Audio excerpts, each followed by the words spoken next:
Real quick, guys, before I start this video, I wrote a book called Finding Home. It's about my journey learning how to feel at home in my own skin and finding my true belonging in this crazy, messy world that we live in. So if you want to pick up a copy of my book, Finding Home, link in the description box below. Okay, enjoy the video. Hello, people of the world, and welcome to today's episode of Coffee Chats with Jax. I went through a big phase throughout my spiritual life of thinking that I knew everything.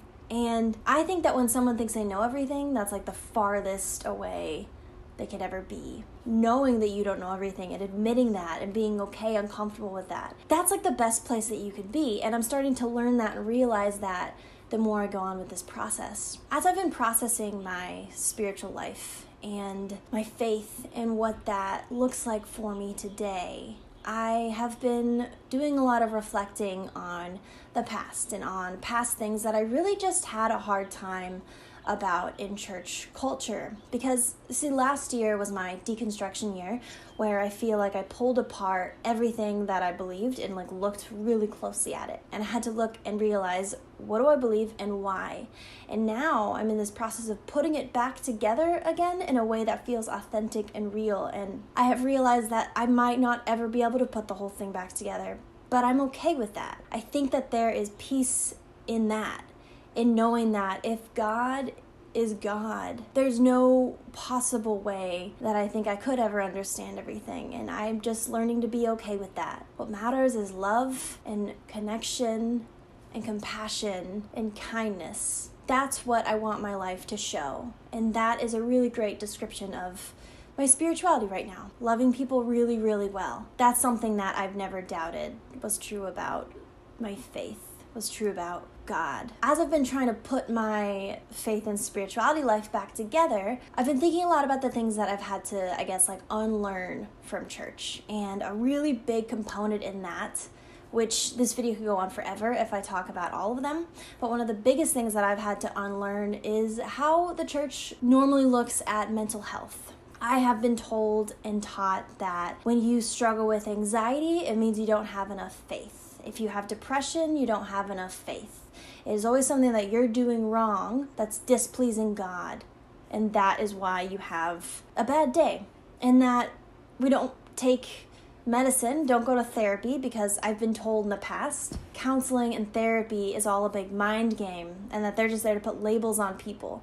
But really what we're supposed to do is just walk in the light with Jesus and walk with faith and pray. If you have a headache, don't take ibuprofen, pray for healing. There's a lot that's really beautiful in that regard, but there's also a lot that's really messed up.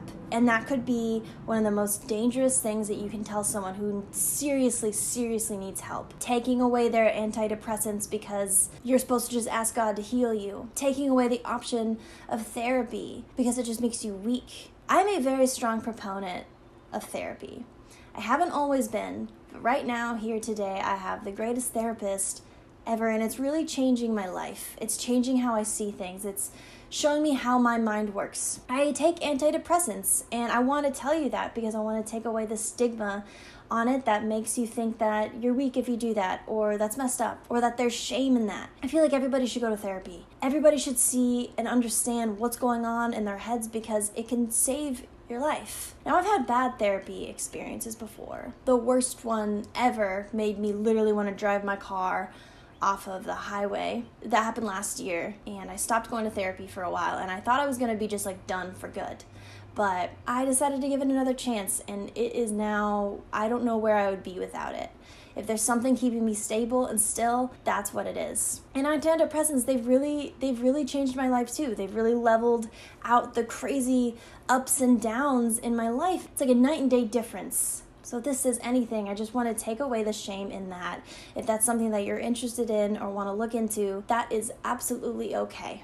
And I will stand next to you and tell you that I'm doing it too, and we're going to make it. I think faith in God and spirituality is so much more about the questions than the answers. And that's what makes it okay. And I'm learning that and leaning into that and knowing that it's a journey that I don't think I'll ever stop being on. My whole life has been a spirituality journey, soul searching, all the things. I love where I've been. I used to be kind of embarrassed about things I used to say or believe, but I'm starting to learn that I am one whole human being. Me now, me 2 years ago, me 5 years ago. I'm the same person, and I'm learning that I need to have grace for myself in these different places. And just because there's things that I believed then and don't believe now, it doesn't make it bullshit, and that doesn't make that part of my life shamed and wrong and hated. I love my process. I love my journey. I really do. It's a beautiful journey, and it's messy and all these things that make me uncomfortable. But being uncomfortable is when we grow. That's where I'm at right now. I believe that the divine is full of love, and I believe that that is a really big reason why we're here, and I believe that I don't know everything, and neither do you. It's a really, really important thing for us to remember. Always be learning, always be asking questions. Don't be ashamed of where you've been or what you used to believe if you don't anymore, because it's all part of your story and your journey, and we gotta have some self-compassion. That's what I've been learning. I love you guys.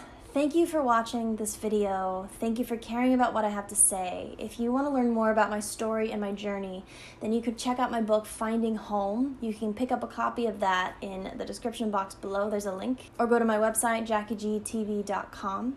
If you want to support me and get more involved in what I'm doing here, then check out my Patreon page at patreon.com/jackiegtv.